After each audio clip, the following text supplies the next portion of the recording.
এই যে যারা দাড়ি কাটে তারা সরাসরি মুশরিকদের অনুসরণ করে। 100 যারা দাড়ি কাটে তারা সরাসরি মুশরিকদের অনুসরণ করে, সরাসরি। আপনি কাবা শরীফের ছাদে গিয়ে যদি দাঁড়ান, বলে না আমি হজে গিয়ে হুজুর কাবা শরীফের ছাদে গিয়ে দাঁড়াইছি, কাবা শরীফের ছাদে না, কাবা শরীফ আলগি দিয়ে আপনি বাইক নিয়ে আইয়েন। কিন্তু আপনি মনে রাখবেন আপনার এই দাড়ি কাটা চেহারা মুশরিকদের অনুসরণ।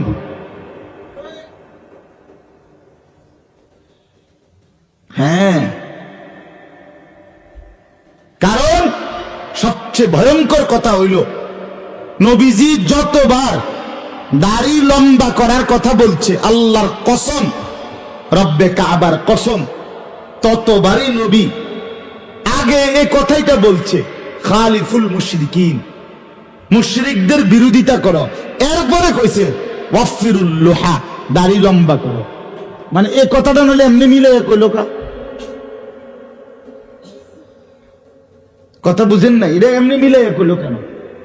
আগে এটা বলে নিছে মুশরিকদের বিরোধিতা করো, দাড়ি লম্বা করো। এটা কইলো কেন? দাড়ি লম্বা করে এমনি না কইব, এটার লোকে আবার হেটা কইলো কা? আগে এটা বলে নিছে। মুশরিকদের অনুসরণ কোরআনুল কারীমের মধ্যে আছে যে তাদেরকে বন্ধু বানাবে, অনুসরণীয় বানাবে, ফাইন্নাহু মিনহুম, আল্লাহ বলছে সে তাদেরই অন্তর্ভুক্ত।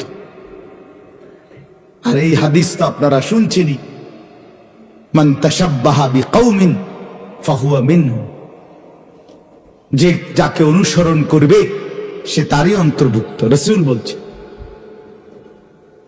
আপনারা অনেকে শুনছেন, হাদিস স্পষ্ট আছে, নবী সাল্লাল্লাহু আলাইহি সাল্লামের এক সাহাবী একদিন আয়েশা নবীজিকে বলছে, মাতাস সাআ, ইয়া রাসূলুল্লাহ, কিয়ামত কোন দিন? নবীজি বললেন, ওমা আ'দাত্তা লাহা, কিয়ামত যেদিনে হোক তোমার প্রস্তুতি কি সেটা কও। কথা বুঝেন নাই? তোমার প্রস্তুতি কদ্দুর সেটা কও। ওই সাহাবী বললেন, ইয়া রাসূলুল্লাহ সাল্লাল্লাহু আলাইহি ওয়াসাল্লাম, খুব নামাজ, খুব রোজা, খুব দান সাদকা আমি দুর্বল মানুষ করতে পারি নাই, ফরজ ওয়াজিব তো পালন করি, কিন্তু খুব বেশি নফল নামাজ, খুব রোজা, দান সাদকা করতে পারি না। কিন্তু একটা জিনিস ইয়া রাসূলুল্লাহ, 24 ঘন্টা আপনি রাসূলকে প্রচন্ড ভালোবাসি। ওয়ালাকিন্নী আহবাবতু, আপনাকে ভালোবাসি বন্ধু নবী, আপনাকে ভালোবাসি। আপনার মতো হতে, আপনার মতো সাজতে, আপনার মতো চলতে ফিরতে, আপনাকে অনুসরণ করতে বড়ই ভালো লাগে, বড়ই ভালো লাগে, বড়ই ভালো লাগে।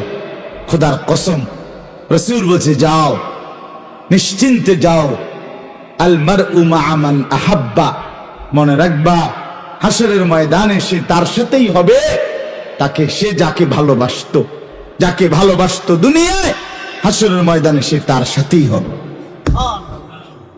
হযরতে আনাস বলে, ও মিয়া শুনেন, হযরতে আনাস রাদিয়াল্লাহু তাআলা আনহু বলেন যে আল্লাহর কসম, মুসলমান হওয়ার পর থেকে আমরা নবীর সাহাবীরা এই কথা শুনবার আগে আর কোনো কথায় কোনো দিন এত বেশি খুশি হই নাই, মার ফেরের থেকে পয়রা আর কোনোদিন এত খুশি হই নাই রাসূলুল্লাহর জবানে এই কথা শুই না যতটা খুশি হইছি যে কিয়ামতে যাকে ভালোবাসবো তার সঙ্গী হব। আমরা অকপটে বলতেছি, আমরা সমস্ত সাহাবী রাসূলকেই সবচেয়ে বেশি ভালোবাসি। কাজে আর চিন্তা কিসের? চিন্তা কিসের? সেই ভালোবাসা অনুসরণকে নিয়ে। ভালোবাসার অনুসরণ ভিন্ন কিছু না। কাগজের এই পিঠ মানলে এই পিঠও মানতে হয়।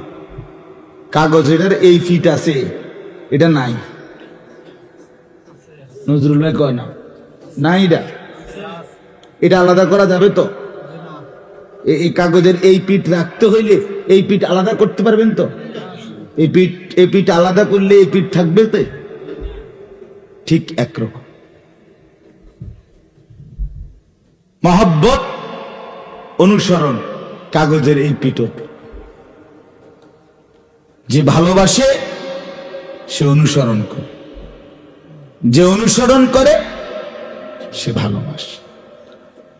ভালোবাসা অনুসরণকে দাবি করে, অনুসরণ ভালোবাসাকে প্রমাণ করে।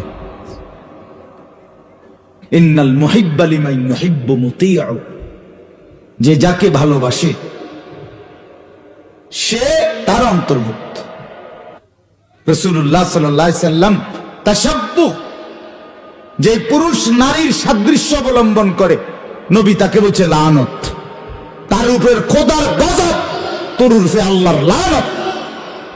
রাসূল বলছে আজকে নতুন করে আমাদের বাংলাদেশেও চক্রান্ত চলছে।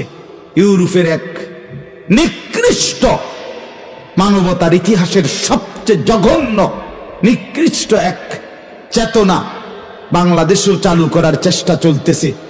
সেটার নাম হলো ট্রান্সজেন্ডার মতবাদ। অর্থাৎ কোন ছেলে যদি 12 বছর 14 বছর বয়সে হঠাৎ করে বলে আমার শরীরের অঙ্গ যদিও ছেলে, আমার মনে হয় আমি মেয়ে, তাইলে তাকে হয়তো সার্জারি করে মেয়ে বানাই দিতে হবে। আর নাই তো সার্জারি করতে যদি নাও চায়, কিন্তু সে মনে মনে বলল কেন মেয়ে, মেয়েদের সাথেই তাকে মেয়েদের সাজগোজে থাকার অধিকার দিতে হবে।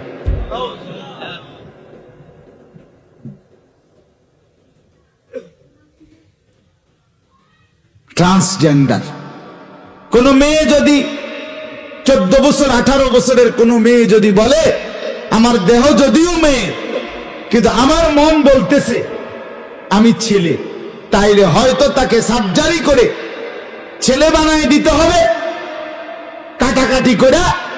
আর নয়তো সেটা যদি করতে না চায়, এমনিতেই ছেলের বেশভূষা দিয়া তারে ছেলেদের সমাজে, ছেলেদের পরিবেশে, ছেলেদের সব অঙ্গনে থাকার সুযোগ দিতে হবে। আল্লাহর কসম, এটা কাগজে কলমে, দাবিতে, মিটিংয়ে এবং সেমিনার করে অসংখ্য এনজিও গোষ্ঠী এবং বাংলাদেশে ওদের এজেন্ডা বাস্তবায়নের জন্য অনুগত গোলাম এই দেশে কাজ করছে।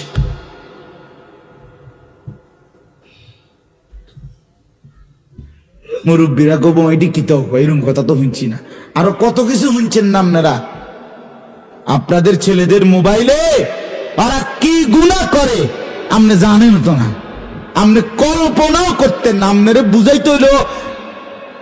আমার একজনে কইছিল, আমার এক মুসল্লি আমার একদিন কইছিল, হুজুর আমি আজ থেকে 40 বছর আগে, 38 বছর আগে বিদেশ গেছি। 40 বছর হইব, 40-42 বছর আগে।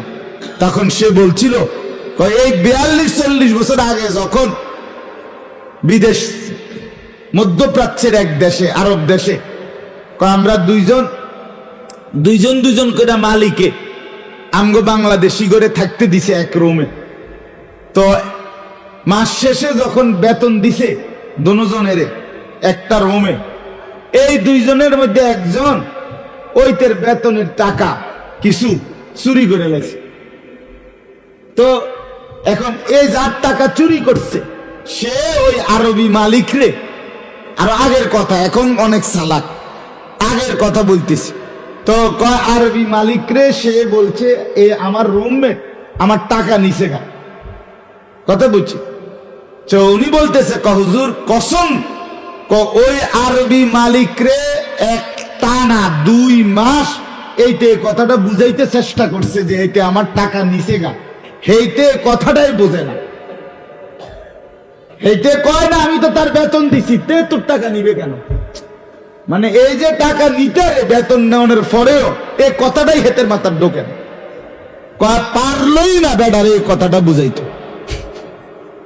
যে কি রে হে চুরি করবো কি লেগা এত কি দিছি এই কথাটাই বুঝে উনি নিজে আমার সরাসরি বলছে হুজুর আমি নিজে ছিলাম হুজুর হে মালিক বুঝলই না এই কথাটা না এটা হইব কেন হে হে চুরি করবো কি লেগে তুই কি কস বেটা তারা তো কি দিছি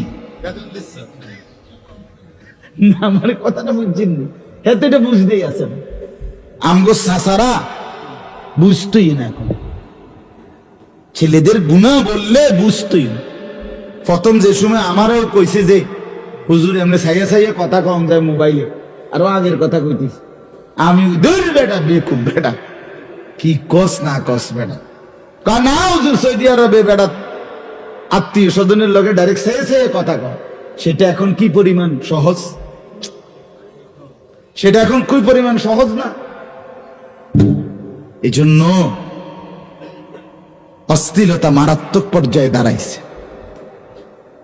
মারাত্মক পর্যায়ে অসভ্যতা মারাত্মক পর্যায়ে দাঁড়াইছে সিরিয়াস পর্যায়ে গেছে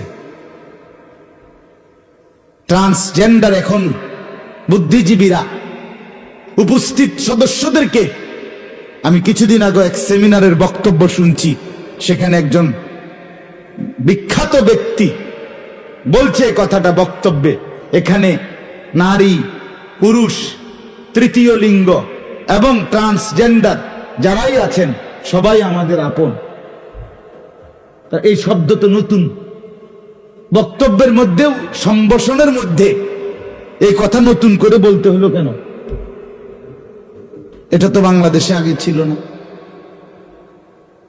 এই নোংরামির কোনো সীমা আছে পরিষ্কার বুদ্ধিজীবী এই বাংলাদেশে মতামত ব্যক্ত করছে যে শিশুদের কোনো ছেলে মেয়ে নাই শিশু শুধুই শিশু শিশুকে ছেলে বা মেয়ে আলাদা বলা এটা শিশুর অধিকার খর্ব করা আপনার যেই কোনো এটা ভাই আল্লাহর দোহাই এটা রাজনীতি না আমি রাজনীতির মানুষও না আগামী প্রজন্মকে বাঁচানো এটা বাংলাদেশ আন্তর্জাতিক আইনে বাংলাদেশের আইনও 18 বছরের নিচে সব শিশু কি বলেন শিশু কিনা ডাক্তার বলেন শিশু কিনা তাহলে 18 বছরের নিচে যদি শিশু হয় তাইলে আপনার 12 বছর 13 বছর 14 বছরের ছেলে মেয়ের মধ্যে আলাদা কিছু নাই সব শিশু সব শিশু তার মানে কি ছেলে মেয়ে 12 14 বছরের 13 বছরের যার যেখানে মন চায় হাঁটবে থাকবে চলবে খাবে একই বাথরুমে যাবে আসবে একই কমন রুম ব্যবহার করবে কেন এরা না শিশু এখানে আলাদা তো কোনো ছেলে মেয়ের বিভাজন করলে শিশুর অধিকার কোমল মনে আঘাত দেওয়া এ তো হেসে খেলে পড়বে এ তো ললিপপ খাইতে খাইতে শিখবে এ তো চিপস খাইতে খাইতে পড়বে তাকে সারাক্ষণ এক হাতে চিপস আর এক হাতে পড়ালেখা রাখতে হবে চিপস হেসে খেলে সে হেসবে সে খেলবে